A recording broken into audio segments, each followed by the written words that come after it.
سامعین اور ناظرین کرام، السلام علیکم ورحمۃ اللہ وبرکاتہ۔ سورہ بقرہ آیت نمبر 158 سے شروع کریں گے۔ اعوذ باللہ من الشیطان الرجیم، بسم اللہ الرحمن الرحیم۔ ان الصفا والمروة من شعائر اللہ ومن حج البیت او اعتمر فلا جناح علیہ ان یطوف بہما ومن تطوع خیرا فإن اللہ شاکر علیم۔ ان الذین یکتمون ما انزلنا من البینات والہدی من بعد ما بیناہ للناس فی الکتاب اولئک یلعنہم اللہ ویلعنہم اللاعنون الا الذین تابوا واصلحوا وبینوا فاولئک اتوب علیہم وانا التواب الرحیم۔ ان الذین کفروا وماتوا وهم کفار اولئک علیہم لعنۃ اللہ والملائکۃ والناس اجمعین خالدین فیہا لا يخفف عنهم العذاب ولا هم ينظرون وإلهكم إله واحد لا إله إلا هو الرحمن الرحيم۔ ان الصفا والمروة، بے شک صفا اور مروہ من شعائر اللہ، اللہ تعالیٰ کی نشانیوں سے ہیں۔ فمن حج البیت، پس جس نے ارادہ کیا حج کا اور یا عمرے کا، فلا جناح علیہ، پس حرج نہیں ہے ان پر، ان یطوف بہما، کہ وہ طواف کرے، ان دونوں صفا اور مروہ کا طواف کرے۔ ومن تطوع خیرا، اور جو خوشی سے کوئی نیکی کرے گا، فإن اللہ شاکر علیم، پس اللہ تعالی قدردان ہے اور جاننے والا ہے۔ ان الذین یکتمون ما انزلنا من البینات والہدی، بے شک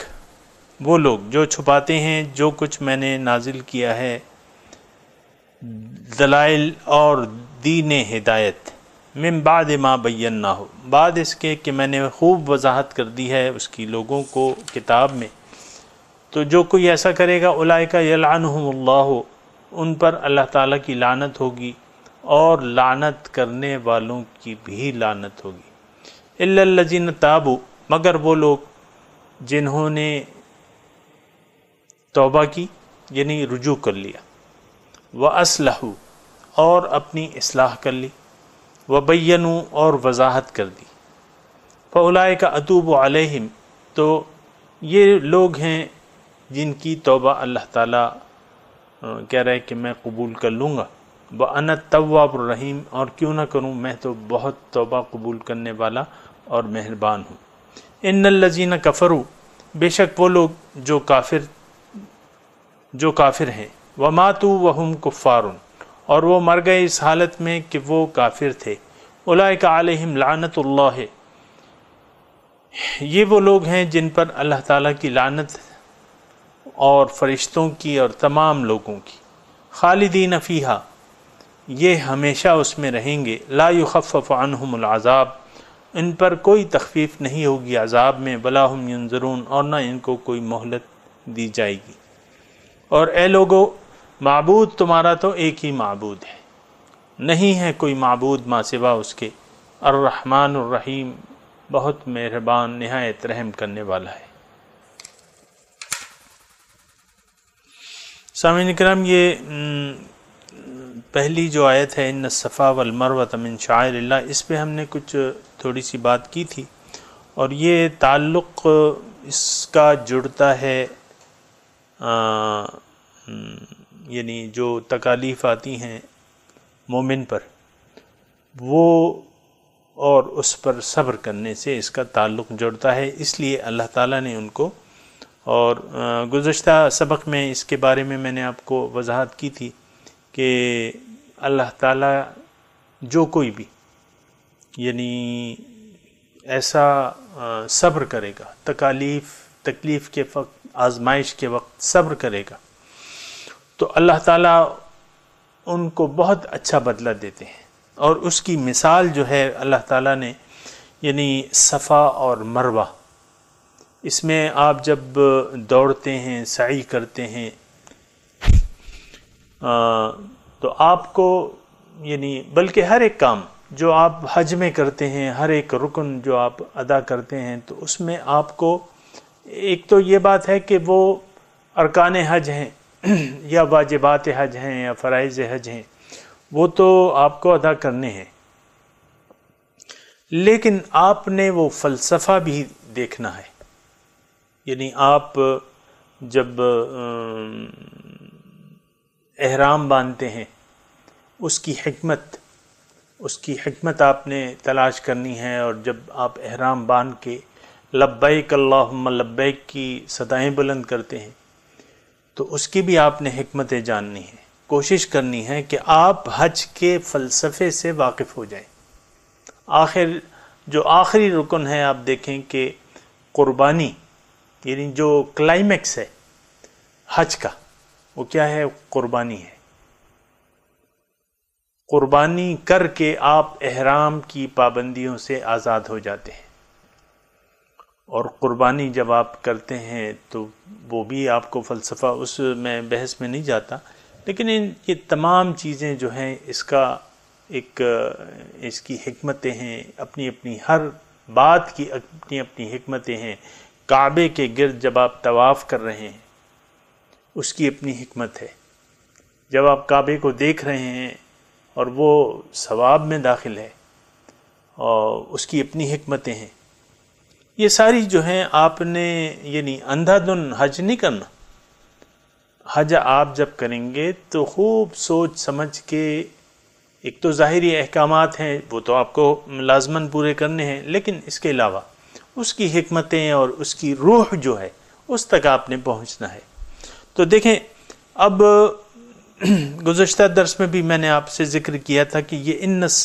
ان الصفا والمروۃ من شعائر اللہ، اس کا کیا رب بنتا ہے؟ گزشتہ درس سے اس کا کیا رب بنتا ہے؟ تو وہی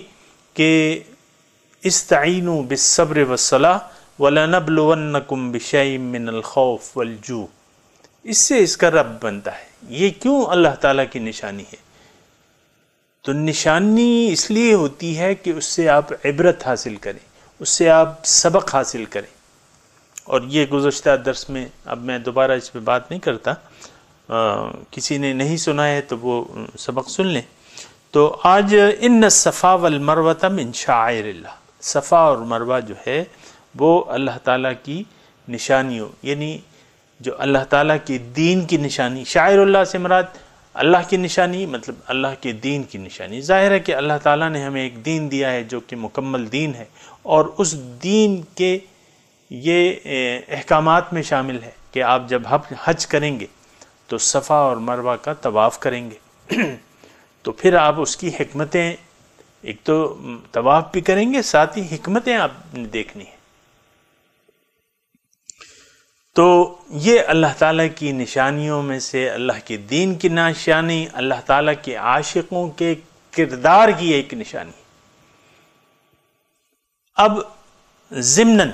فمن حج البیت او اعتمر، اب یہ تھوڑا سا مضمون اللہ تعالیٰ حج کا بیان کر رہا ہے. اور یہ کچھ ایسا نہیں ہے کہ یہاں بیان کر دیا پھر آگے مضمون نہیں ہے. 23ویں رکوع میں انشاءاللہ حج کے جو احکامات ہیں، دیکھیں یہ سورہ بقرہ ہے، اور سورہ بقرہ کا نزول جو ہے وہ 2 ہجری کا ہے. اور پھر اب یہ دین کے احکامات ہیں،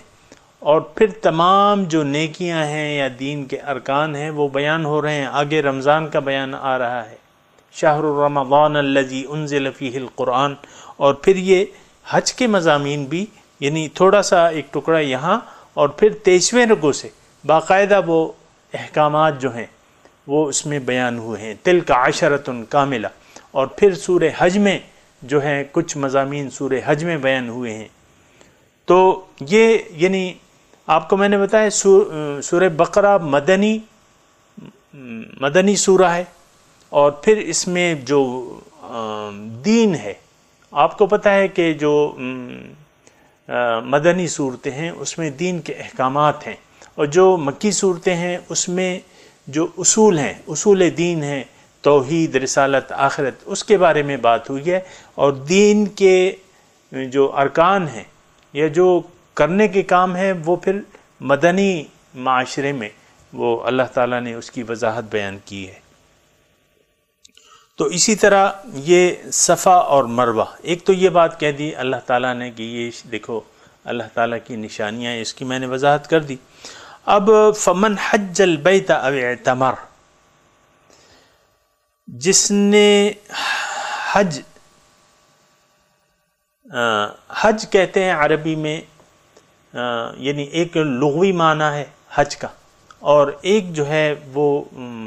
شرعی معنی ہے۔ لغوی معنی حج کا جو ہے وہ ارادہ ہے، نیت ہے، قصد ہے۔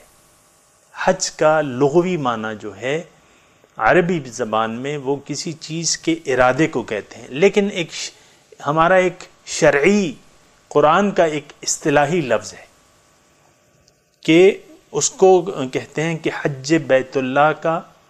یعنی ارادہ کرنا، اس کی نیت کرنا، اور پھر اس کے احکامات ہیں کہ وہ کس طریقے سے یہ حج کیا جاتا ہے۔ تو حج کا ایک لغوی معنی جو میں نے آپ کو بیان کر دیا، اور ایک شرعی معنی ہے کہ بیت اللہ شریف، خانہ کعبہ جو ہے اس کے طواف اور اس کی نیت سے انسان جو چلے تو اس کو کیا کہتے ہیں؟ حج۔ اب حج جو ہے وہ دو قسم کے ہیں، ایک حج اصغر ہے اور ایک حج اکبر ہے۔ حج اصغر جو ہے وہ عمرے کو کہتے ہیں دین کی اصطلاح میں، اور حج اکبر جو ہے وہ مخصوص ایام میں جو ارادہ کرے حج کا تو پھر اس کو حج اکبر کہتے ہیں۔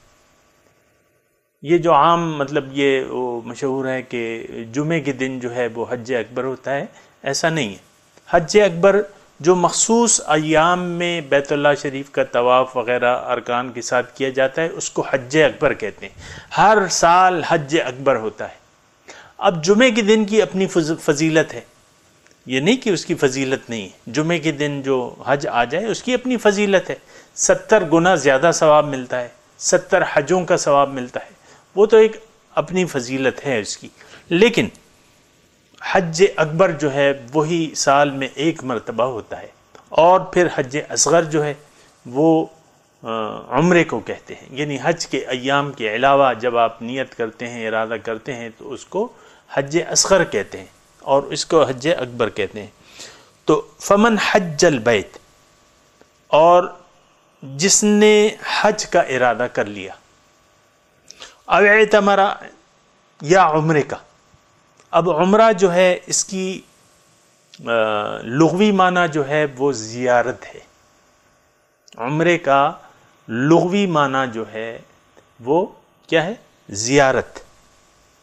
اور جو شرعی اور اصطلاحی معنی ہے وہ حج کے ایام کے علاوہ خانہ کعبہ کی جو آپ طواف کرتے ہیں یا جو ارکان ادا کرتے ہیں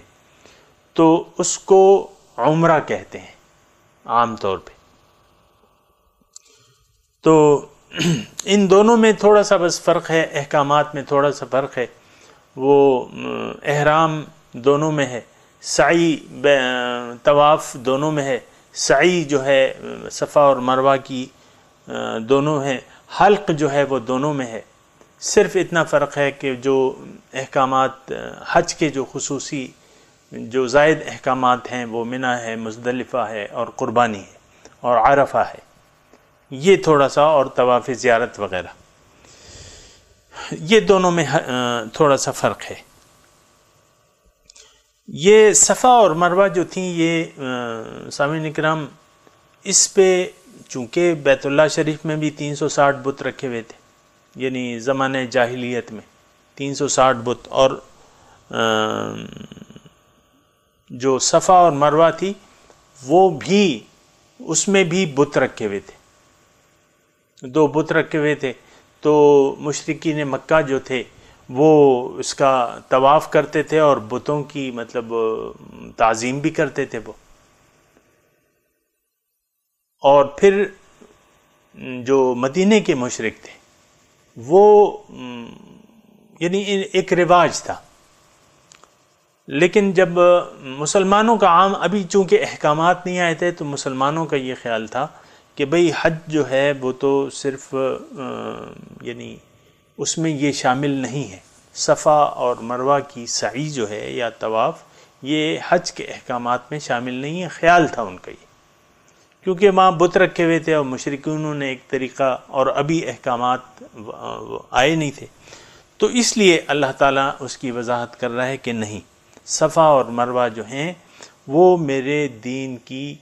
نشانیوں میں سے ہیں، اللہ تعالیٰ کی نشانیوں میں سے ہیں، اس کی میں نے آپ کو وضاحت بیان کر دی۔ تو ان الصفا والمروہ، بے شک صفا اور مروہ جو ہے وہ اللہ تعالیٰ کی نشانیوں میں سے ہے، یعنی اللہ کے دین کی نشانیوں میں سے۔ فمن حج البیت، پس جو جس نے ارادہ کر لیا حج کا یا عمرے کا، فلا جناح علیہما، علیہ تو پس حرج نہیں ہے ان پر، ان یطوف بہما، تو اس حاجی پر کوئی حرج نہیں ہے کہ ان کا طواف کر لے، یعنی وہ لوگ اس میں حرج جانتے تھے، لیکن حرج نہیں ہے بلکہ یہ واجب ہے، جو سعی جو ہے وہ واجب ہے۔ ومن تطوع خیرا، اب یہ یعنی ایک جو غلط فہمی تھی اس وقت کے مسلمانوں کی کہ یہ ارکان میں سے شامل نہیں ہے، تو وہ اللہ تعالیٰ نے دور کر دی کہ نہیں، اس کا تم نے سعی کرنی ہے اور طواف کرنا ہے۔ ومن تطوع خیرا، اور اللہ تعالیٰ فرما رہا ہے یہ حج کے ایام میں، ویسے تو یعنی ساری زندگی میں یہ فارمولہ جو ہے وہ لاگو ہو سکتا ہے، جو کوئی خوشی سے نیکی کا کام کرے گا، ظاہر ہے کہ سارے نیکی کے کام جو ہیں وہ خوشی سے کرنے چاہیے، دیکھیں ایک تو احکامات ہیں اور احکامات دین ہیں اور جو ضابط حیات ہے اور جو طریقہ کار اللہ تعالیٰ نے ہمارے لیے مقرر کر دیا ہے، تو ایک تو وہ ہے، لیکن اس کے علاوہ جو ہے وہ یعنی ایک تو یہ ہے کہ آپ یہ سارے ارکان جو کرتے ہیں یا جو طرز زندگی گزار رہے ہیں، یہ آپ مجبوری سے کہ بھئی یعنی آپ کی طبیعت نہیں مانتی اور خوشی سے آپ یہ کام نہیں کرتے، دین کے ارکان جو ہیں اور جو اللہ تعالیٰ نے نظام زندگی ہمارے لیے مقرر کر دیا ہے، وہ انسان بس یعنی دل آمادہ نہیں ہوتا اس پہ۔ نماز ہے تو نماز بوجھ بن جاتی ہے، روزہ جو ہے وہ بوجھ بن جاتا ہے۔ اسی طرح آپ دیکھیں کہ بہت سے لوگ ان کے پاس پیسے ہوتے ہیں، استطاعت ہوتی ہے حج کی، لیکن حج کرنا ان کے لیے ایک کار ادارت، کیونکہ ان کے کاروبار پہ فرق پڑتا ہے اور مطلب ان کو ایک پیسوں کا ضیاع لگتا ہے مثال کے طور پہ۔ تو اسی طرح زکوٰۃ ہے، بعض لوگ جو ہیں وہ زکوٰۃ بس حساب کر لیتے ہیں اور اپنے اکاؤنٹ میں کہ بھئی یہ زکوٰۃ کی رقم ہے اور پھر انتظار میں رہتے ہیں کوئی ضرورت مند آئے گا۔ نہیں، یہ ایسی بات نہیں ہے، یہ چیزیں جو ہیں اس کو بڑی دیکھ بھال کے کرنا چاہیے، اور اللہ تعالیٰ کہہ رہا ہے کہ من تطوع خیرا، جو کوئی خوشی سے نیکی کا کام کرے گا، تو نیکی کا کام خوشی سے ہی کرنا چاہیے، ہر نیکی کا کام خوشی سے کرنا چاہیے۔ حضور صلی اللہ علیہ وسلم فرماتے ہیں کہ یہ یعنی صاحب ایمان کی نشانیوں میں سے ایک نشانی ہے، اذا ساءتک سیئتک وسرتک حسنتک فانت مؤمن۔ حضور فرماتے ہیں کہ جب تمہاری جو برائی تم کرتے ہو، کوئی گناہ ہو جاتا ہے، وہ تم کو افسردہ کر دیتا ہے، اور اچھا کام جو ہے وہ تمہیں خوش کر دیتا ہے، تو یہ اس بات کی علامت ہے کہ تم مومن ہو۔ تو نیکی کرتے ہوئے مومن جو ہے وہ تو خوش ہوتا ہے، اللہ تعالیٰ کے احکامات اور اس کی رضا کو پورا کرنے میں مومن جو ہے وہ خوشی محسوس کرتا ہے، وہ تنگی نہیں محسوس کرتا۔ اللہ تعالیٰ یہاں کہہ رہے ہیں من تطوع، یہاں تھوڑا سا مخصوص ہے کہ بھئی تم حج کو جا رہے ہو تو اس میں تم خوشی سے نیکی کے کام کرو۔ حج جو ہے وہ ایک عبادت ہے، ایک فریضہ ہے، اور حج ایک ایسا یعنی مالی اور بدنی دونوں عبادتیں اس میں شامل ہیں۔ یعنی مثال کے طور پہ زکوٰۃ ہے تو وہ تو صرف مالی عبادت ہے، اور نماز ہے تو وہ ایک بدنی عبادت ہے، اور روزہ جو ہے وہ بھی بدنی عبادت ہے۔ لیکن حج جو ہے وہ ایک ایسی عبادت ہے کہ اس میں یہ دونوں چیزیں شامل ہیں، مالی عبادت بھی ہے اس میں شامل اور بدنی عبادت بھی ہے۔ اور سامعین کرام،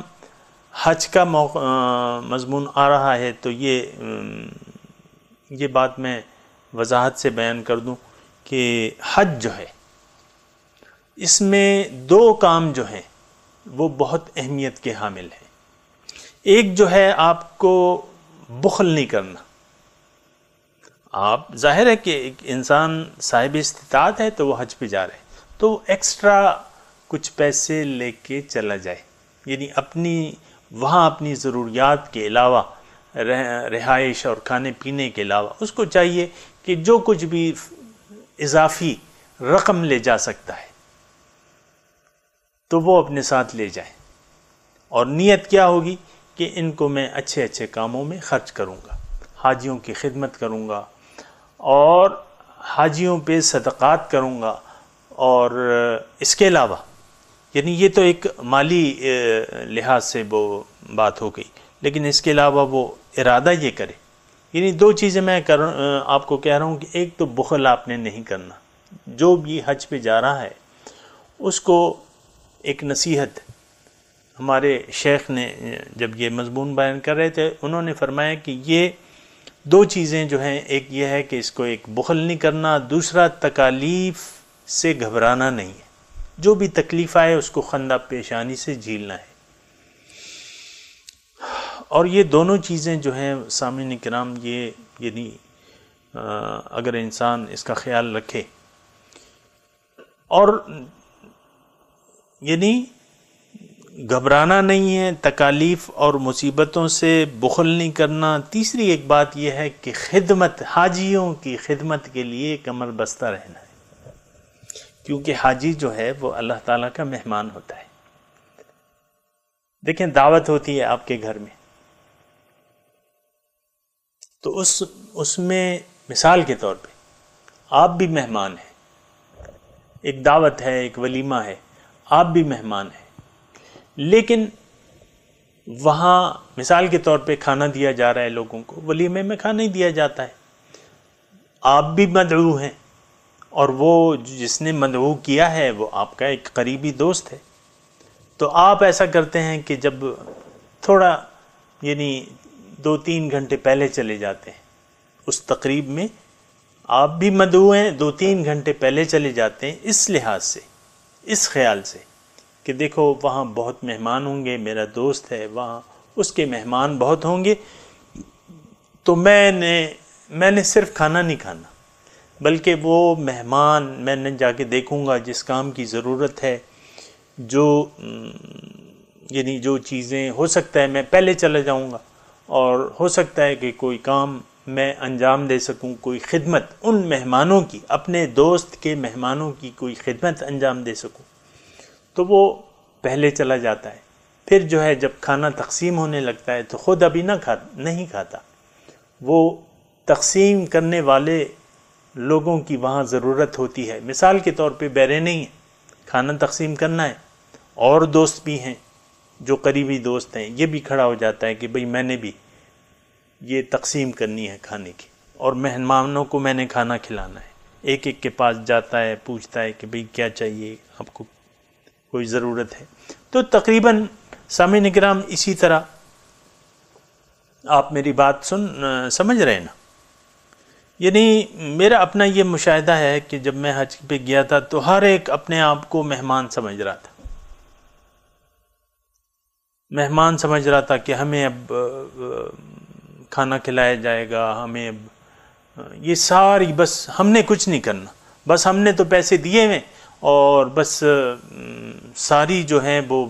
صفائیاں بھی وہ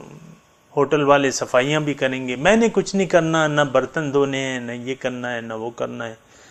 یہ رویہ جو ہے سامعین اکرام تھوڑا سا اس کو بدلنے کی ضرورت ہے. اور میں نے آپ کو کہا کہ خدمت کا انسان ارادہ کر لے. دیکھیں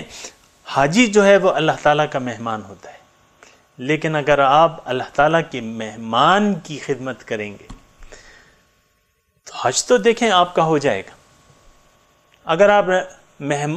اللہ کے مہمان کی خدمت کا ارادہ نہ بھی کریں تب بھی آپ کا حج ہو جائے گا. لیکن اگر آپ وہ اس کا ارادہ کر لیں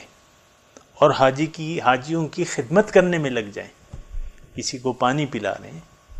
کسی کو روٹی لا کے، کوئی ضعیف حاجی ہے آپ کے ہوٹل میں ٹھہرا ہوا ہے، اس کا آپ کھانے کا خیال رکھ رہے ہیں. دیکھیں بہت سے کام ہو سکتے ہیں. وَمَن تَطَوَّعَ خَيْرًا، جو کوئی خوشی سے نیکی کا کام کرے گا، اپنی خوشی سے نیکی کا کام، یعنی حاجیوں کی خدمت اب آپ کا فریضہ تو نہیں ہے،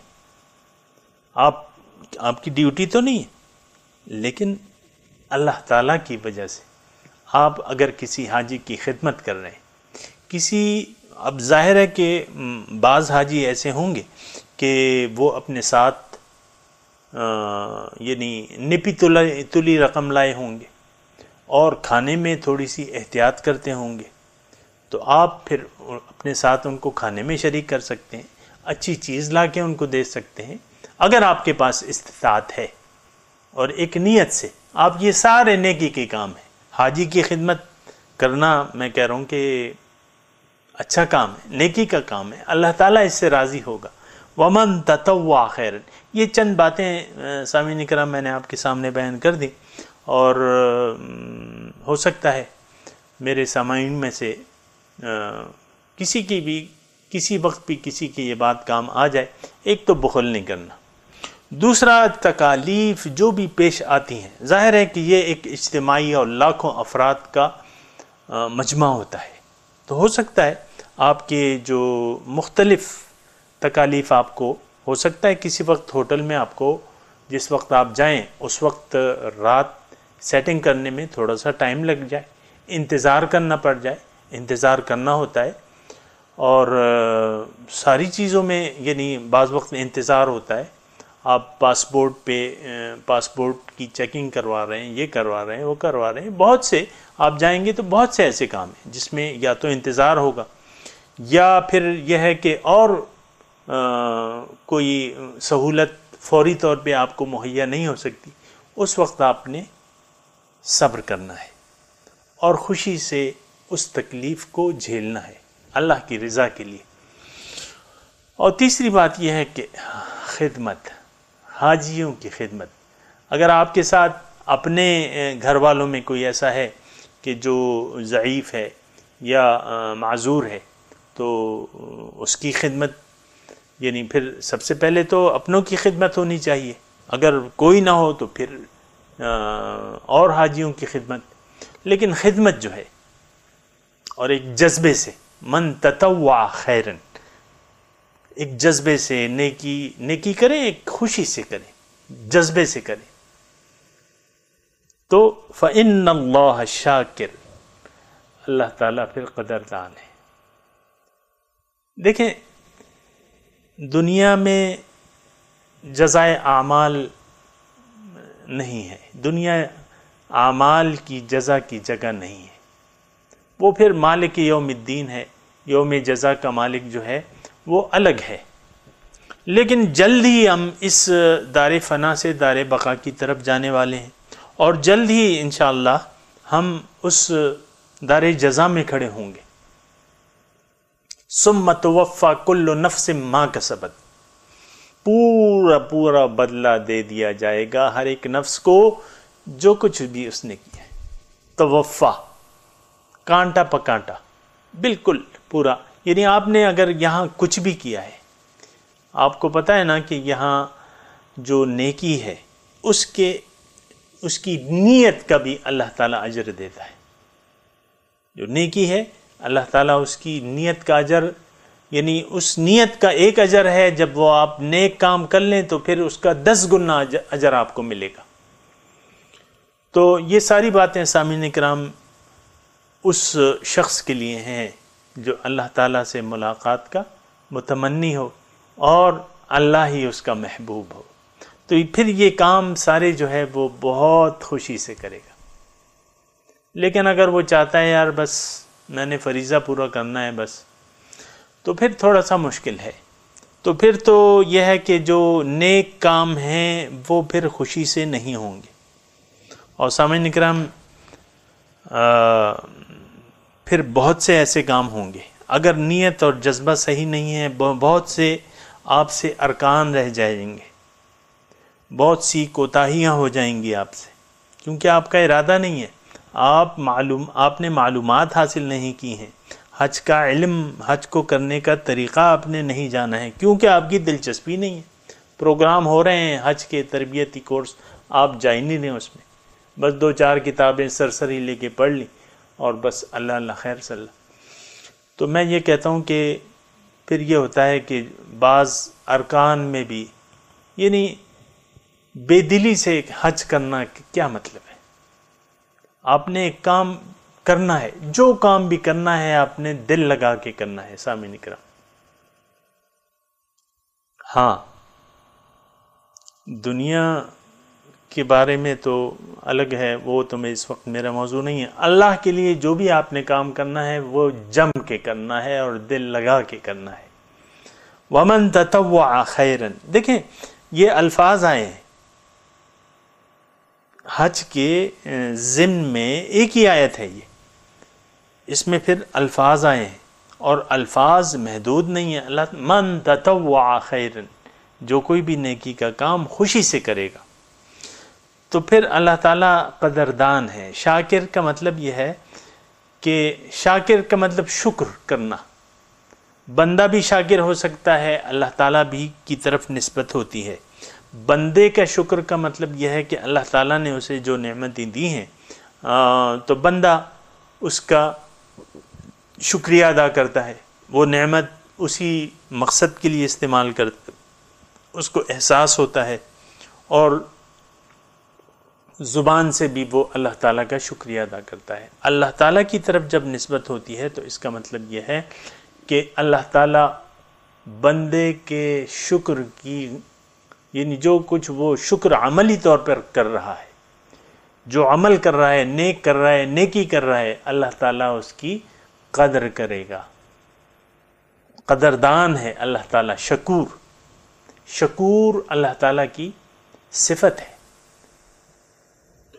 تو شاکر علیم، اللہ تعالیٰ شاکر ہے، قدردان ہے، علیم جانتا ہے، ہر ایک کی نیت سے وہ واقف ہے اور ہر ایک کے عمل سے واقف ہے کہ یہ بندہ یہ عمل کس نیت اور جذبے سے کر رہا ہے۔ تو سامعین اکرام حج کا مضمون ہے، تو آگے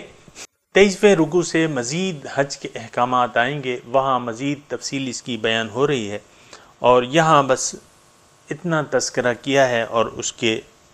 جو معنی اور مفاہیم ہیں میں نے آپ کے سامنے بیان کر دیے۔ اب یہ جو اگلی آیت ہے، ان الذین یکتمون ما انزلنا من البینات والہدی، اگر آپ دیکھیں تو اس کا ربط جو ہے وہ گزشتہ مضمون کے ساتھ لگا ہوا ہے۔ گزشتہ مضمون میں آپ دیکھیں کہ آیت نمبر 146، الذین آتیناہم الکتاب یعرفونہ کما یعرفون ابناءہم وان فریقا منہم لیکتمون الحق وہم یعلمون، کہ وہ لوگ جن کو میں نے کتاب دی ہے وہ جانتے ہیں کہ یہ تحویل قبلہ جو ہے یہ حق ہے، لیکن ایک فریق اس میں سے حق کو چھپاتا ہے اور جانتے بوجھتے۔ تو اسی یعنی مضمون اگر آپ دیکھیں تو اس میں سیقول السفہاء سے شروع ہوا ہے کہ وہ بے وقوف جو ہیں وہ کہیں گے کہ ان کو قبلے سے کس چیز نے پھیر دیا۔ تو اب ان الذین یکتمون ما انزلنا من اب انہوں نے یعنی جو شان نزول کے مطابق میں آپ کو بیان کر رہا ہوں کہ جو یہود تھے اب ظاہر ہے کہ ان کے سامنے تو ساری نشانیاں موجود تھیں، حضور صلی اللہ علیہ وسلم کے بارے میں بھی، ان کے دین کے بارے میں، قرآن کے بارے میں، حضور کے قبلے کے بارے میں، تمام باتیں، اصحاب کرام کے بارے میں، ساری چیزیں جو تھیں وہ موجود تھیں، لیکن وہ اس بات کو چھپاتے تھے، چھپانے کی کوشش کرتے تھے۔ لیکن اب اللہ تعالیٰ اس آیت میں فرما رہا ہے کہ اس کا انجام کیا ہے؟ تمہیں جو میں نے حق دیا ہے اے یہود، اے نصارہ، اور تم اب چھپاتے ہو اس کو، تو اس کا انجام تمہیں معلوم ہے؟ اس کا انجام کیا ہے؟ اس کا انجام لعنت ہے تم پر، اللہ تعالیٰ کی پھٹکار اور لعنت۔ لعنت کہتے ہیں اللہ تعالیٰ کی رحمت سے دور۔ تو تم یہ جو چھپا رہے ہو رسول کے بارے میں، اور یہاں جو ہے یہ مضمون بیان ہو رہا ہے تحویل قبلہ کا، قبلے کے بارے میں جو تم حقیقت چھپا رہے ہو، من بعد ما بیناہ للناس فی الکتاب۔ اب ظاہر ہے کہ قرآن تو واضح تھا، قرآن کی حقانیت کے، یعنی ان کو تو معلوم تھا کہ یہ اللہ تعالیٰ کا پیغمبر ہے اور قرآن اللہ تعالیٰ کی کتاب ہے، اس کے باوجود وہ حق کو چھپاتے تھے۔ تو اس آیت میں اس کا انجام بیان کیا جا رہا ہے کہ ان الذین یکتمون ما انزلنا من البینات والہدی، وہ لوگ جو چھپاتے ہیں جو کچھ میں نے نازل کیا ہے دلائل سے، یعنی ان کی کتابوں میں حضور صلی اللہ علیہ وسلم کے بارے میں وضاحت موجود تھی، دلائل موجود تھے، یعنی حضور صلی اللہ علیہ وسلم کی ہجرت کی جگہ بھی لکھی ہوئی تھی کہ وہ ان کی ہجرت کی جگہ جو ہے مدینہ ہوگی۔ تو جو لوگ چھپاتے ہیں ما انزلنا، جو میں نے نازل کیا ہے واضح دلائل سے اور ہدایت سے، ہدایت تو ان کے پاس تھی، من بعد ما بیناہ، بعد اس کے کہ میں نے اس کی وضاحت کر دی ہے لوگوں کو کتاب میں۔ اب اس کا انجام کیا ہے؟ اولئک یلعنہم اللہ، اس کا انجام کیا ہے؟ اللہ تعالیٰ کی لعنت ہے، ان پر اللہ تعالیٰ کی لعنت ہے اور لعنت کرنے والوں کی لعنت ہے، یعنی یہ اللہ تعالیٰ کی لعنت کا شکار ہوں گے یہ لوگ جو ہیں۔ اور لعنت کیا ہے؟ میں نے آپ کو بتایا، اللہ تعالیٰ کی رحمت سے دور۔ تو جو اب ظاہر ہے کہ اللہ تعالیٰ کی لعنت اور لعنت ہو گئی جس پر، اور اللہ تعالیٰ کا غصہ جس پر حلال ہو گیا، تو اس کے مقدر میں تباہی ہی تباہی ہے۔ اور سامعین اکرام، بات یہ ہے کہ یہ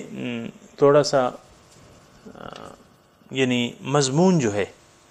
یہ تو شان نزول کے مطابق میں نے آپ سے بیان کر دیا ہے، لیکن آج بھی یعنی ایسے لوگ موجود ہیں، اور یہ کوئی خاص مضمون نہیں کہ یہ لوگ اسی زمانے میں موجود تھے، آج بھی ایسے لوگ موجود ہیں، ایسے علماء موجود ہیں، ہم میں سے ایسے علماء موجود ہیں جو حق کو چھپاتے ہیں اپنے مخصوص مقاصد کے لیے۔ ایک خاص انہوں نے ٹارگٹ مثال کے طور پہ بنایا ہوا ہے، اس میں پھر یہ ہے نا کہ وہ جو مقاصد انہوں نے طے کر رکھے ہیں ان میں پھر حق کو وہ چھپاتے ہیں، حق کو بیان نہیں کرتے۔ تو یہ مضمون اگر عام کریں تو ہم پر بھی لاگو ہوتا ہے یہ، یعنی ان الذین، یہ مخصوص نہیں، ان الذین یکتمون ما انزل، جو واضح ہے کتاب میں، جو واضح دلائل موجود ہیں اور ہدایت موجود ہے، اور یہ لوگ اس کو چھپاتے ہیں، یکتمون چھپاتے ہیں، اولئک یلعنون یعنی اس کے برخلاف عمل کرتے ہیں، تو پھر ان لوگوں پر اللہ تعالیٰ کی رحمتیں تو نہیں ہوں گی، وہ تو پھر اللہ تعالیٰ کی لعنت کے مستحق ہیں۔ اس بارے میں میں زیادہ تفصیل میں نہیں جانا چاہتا، آپ خود دیکھ لیں، معاشرے میں ایسے لوگ موجود ہیں، ایسے علماء موجود ہیں جو یعنی غیبت کرتے ہیں، ایک انسان نہیں ہے اور جلسے میں اس کے پیچھے باتیں کرتے ہیں مثال کے طور پہ، تو غیبت کیا ہے کہ ایک انسان موجود نہیں ہے، اس میں جو صفت موجود ہے آپ اس کو بیان کریں۔ غیبت تو یہی ہوتی ہے، یہ تو بہتان تو الگ چیز ہے۔ بہتان یہ ہے کہ ایک چیز، ایک شخص میں ایک صفت موجود نہیں ہے اور پھر آپ اس پر وہ الزام لگائیں تو یہ بہتان ہے۔ لیکن ایک شخص میں ایک خرابی ہے اور پھر آپ اس کو ایک عوام میں بیان کرتے ہیں، تو سامعین کرام یہ اگر میں مضمون چھیڑوں تو یہ پھر بہت دردناک مضمون ہے، لیکن اس کا انجام کیا ہے؟ اولئک یلعنہم اللہ، ان پر اللہ تعالیٰ کی لعنت ہے اور لعنت کرنے والوں کی بھی لعنت ہے۔ لیکن اس لعنت سے بچ سکتے ہیں، اس کا طریقہ موجود ہے۔ الا الذین تابوا، وہ لوگ جنہوں نے رجوع کر لیا اپنے اس طرز عمل سے، واصلحوا، اور اپنی اصلاح کر لی، وبینوا، اور حق بیان کر دیا، فاولئک اتوب علیہم، اللہ تعالیٰ کہتا ہے کہ کوئی بات نہیں، اگر ان سے کچھ غلطی ہو گئی ہے تو ان کی غلطیاں میں معاف کر دوں گا، کیونکہ میں تو بہت زیادہ رحمت کے ساتھ متوجہ ہونے والا ہوں، بہت زیادہ بندوں کی خطائیں معاف کرنے والا ہوں۔ وَأَنَا التَّوَّابُ، تواب جو ہے وہ مبالغہ کا صیغہ ہے، بہت زیادہ اپنے بندوں کی خطائیں معاف کرنے والا ہوں۔ الرحیم، میں بہت مہربان ہوں، یعنی گنجائش ہوتی ہے، گنجائش موجود ہے، جس میں جو غلطی ہے اس سے رجوع کر لے، اپنی اصلاح کر لے، اللہ تعالیٰ کی طرف رجوع کر لے، یعنی دین حق کی طرف رجوع کر لے، اپنی اصلاح کر لے، اور جو اس نے حق کو چھپایا ہے وہ بیان کر دے، تو اللہ تعالیٰ کہتا ہے کہ میں ان کی توبہ جو ہے، یعنی توبہ کا در جو ہے وہ کھلا ہوا ہے۔ لیکن اگر ایک شخص حق کو چھپاتا رہا، حق سے انکار کرتا رہا، ان الذین کفروا وماتوا وهم کفار، جو لوگ کافر وماتوا اور مر گئے کفر کی حالت میں، یعنی حق سے انکار کی روش انہوں نے زندگی بھر اپنائے رکھی، اسی روش پر ان کی موت آ گئی، وہم کفار، اولئک علیہم لعنت اللہ والملائکۃ والناس اجمعین، ان پر جو ہے اللہ تعالیٰ کی، یعنی کفر کی روش پر ان کو موت آ گئی، تو اب ان پر اللہ تعالیٰ کی دائمی لعنت واقع ہو گئی، اللہ تعالیٰ کے غیظ و غضب اور اس کے یہ عذاب کے مستحق ہو گئے، اللہ کے فرشتوں کی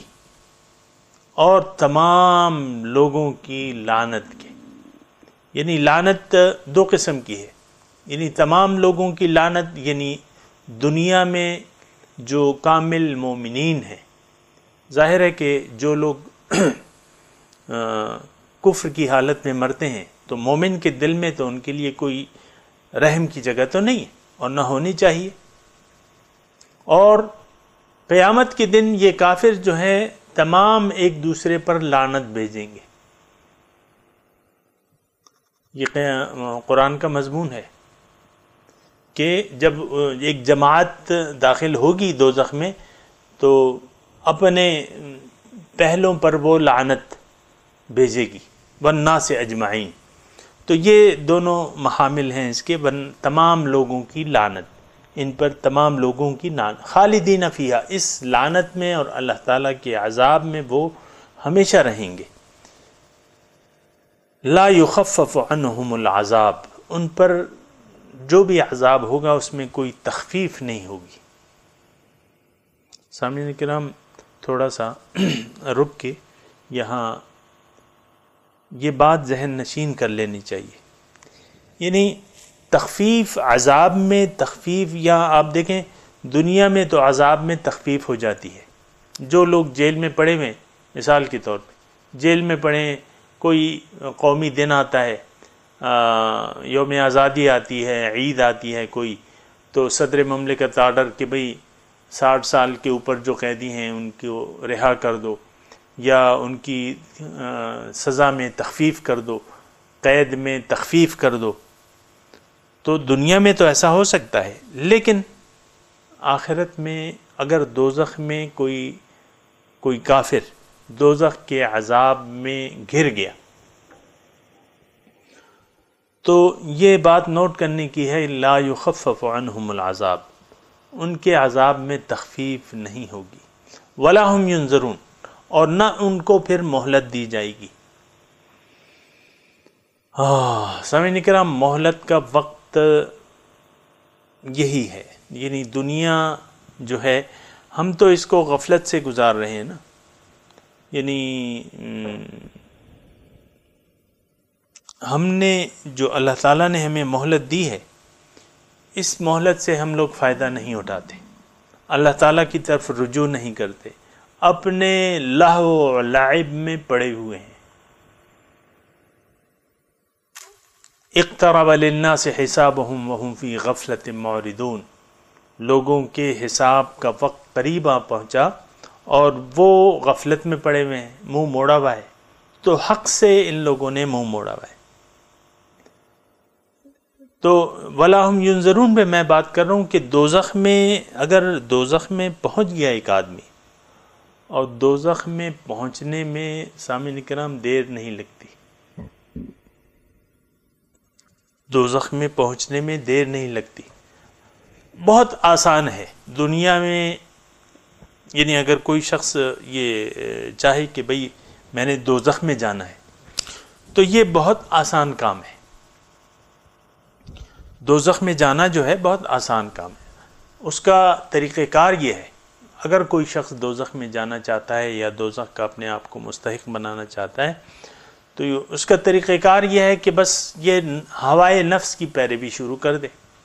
اپنی خواہشات نفس کا اتباع شروع کر دے، اور ساری زندگی اپنی من چاہی زندگی گزار دے، اللہ تعالیٰ کی ایک نہ سنے۔ دیکھیں بعض لوگ جو ہیں چند باتیں اللہ تعالیٰ کی مان لیتے ہیں اور بہت سی نہیں مانتے، تو یہ کام بھی جو ہے نا یہ خراب ہے۔ اللہ تعالیٰ کی ساری باتیں جو ہے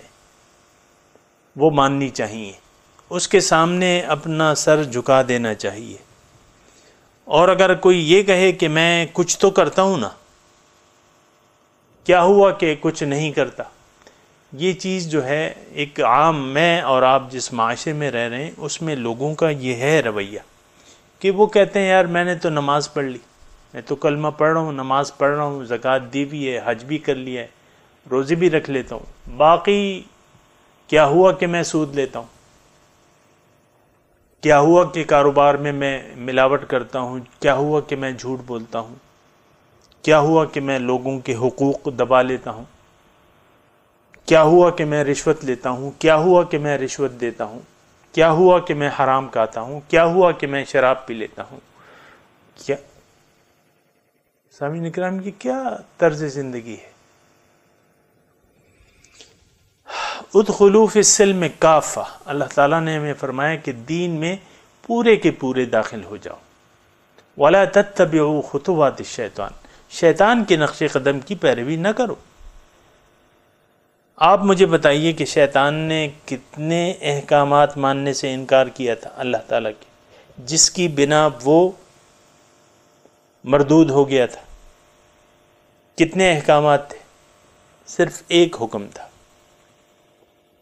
شیطان نے صرف ایک بات ماننے سے انکار کیا، اور وہ بھی اس نے تکبر کیا، اللہ کے حکم کو چھوٹا سمجھا،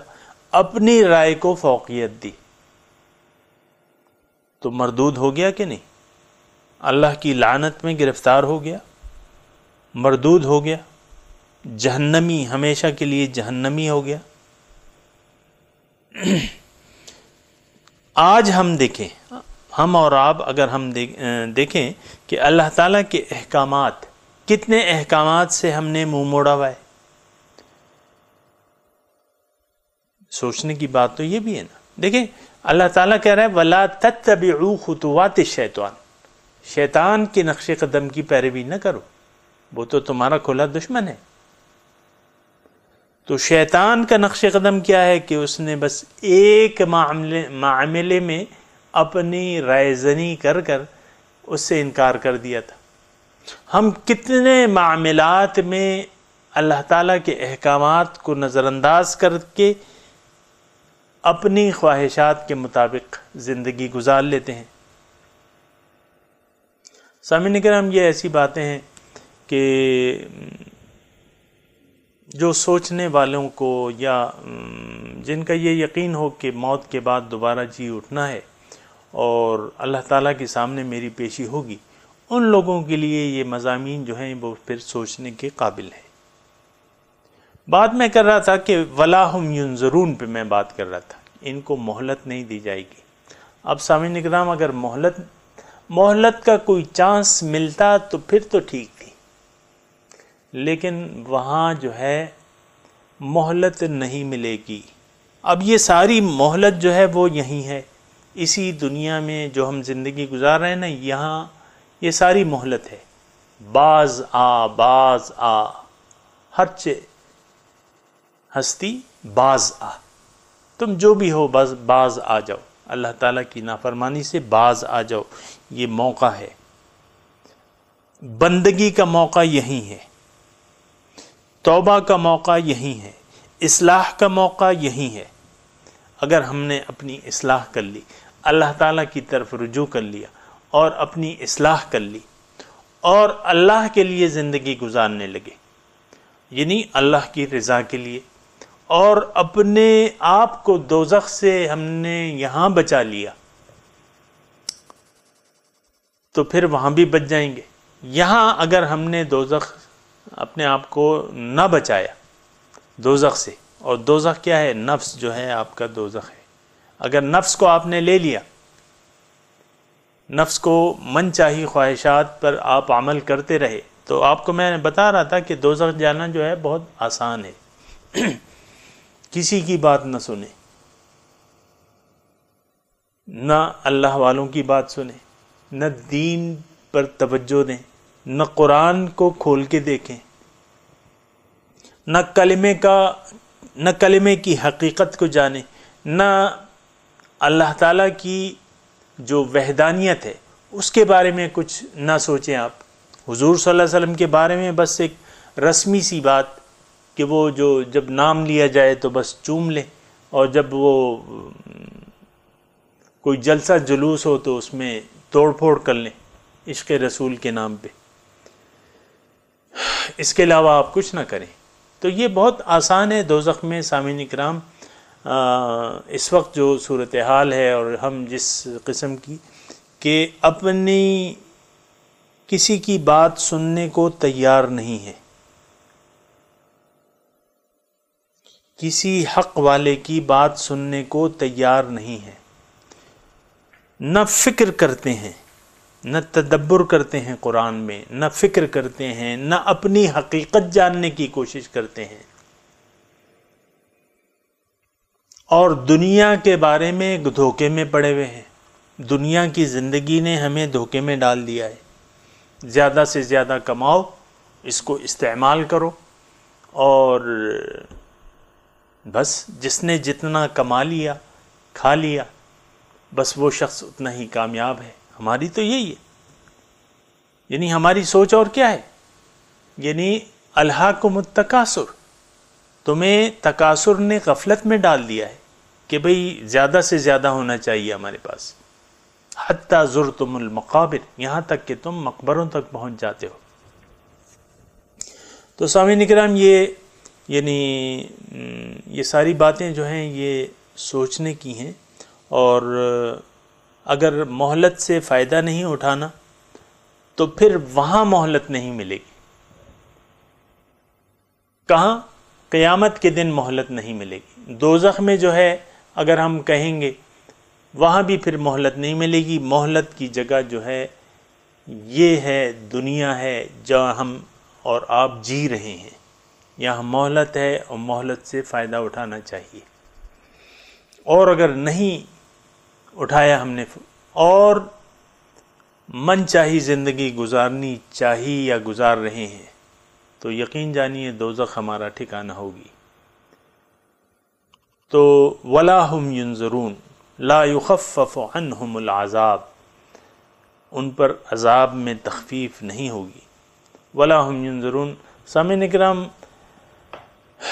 بہت یعنی ایسی بات ہے کہ اللہ تعالیٰ نے ہمیں جو کچھ حالات و واقعات موت کے بعد یا قیامت کے دن پیش آنے والے ہیں وہ ہمیں اللہ تعالیٰ نے ایڈوانس میں بتا دیے ہیں، پہلے سے بتا دیے ہیں کہ بھئی تم اپنے آپ کو بچا لو، اپنے آپ کو آگ سے بچا لو۔ قُوا أَنفُسَكُمْ وَأَهْلِيكُمْ نَارًا، اپنے آپ کو اور اپنے گھر والوں کو آگ سے بچا لو۔ سامعین کرام، ہم اور آپ جس ماحول میں رہ رہے ہیں وہ ایک غفلت کا ماحول ہے، ظاہر کی طرف ہم متوجہ ہیں، آخرت سے غافل ہیں۔ یعلمون ظاہرا من الحیات الدنیا وہم عن الآخرۃ غافلون، ظاہر دنیا کے بارے میں جانتے ہیں، ظاہری جو نفع نقصان ہے اس کے بارے میں تو ہم جانتے ہیں، اور آخرت کے نفع نقصان سے ہم بے خبر ہیں۔ تو سامعین کرام، یہ تھوڑی سی سوچنے کی بات ہے، اور کوشش کرنی چاہیے کہ ہم سوچیں اس پر اور اپنا مستقبل بہتر بنا لیں۔ وآخر دعوانا ان الحمد للہ رب العالمین، والسلام علیکم ورحمۃ اللہ وبرکاتہ۔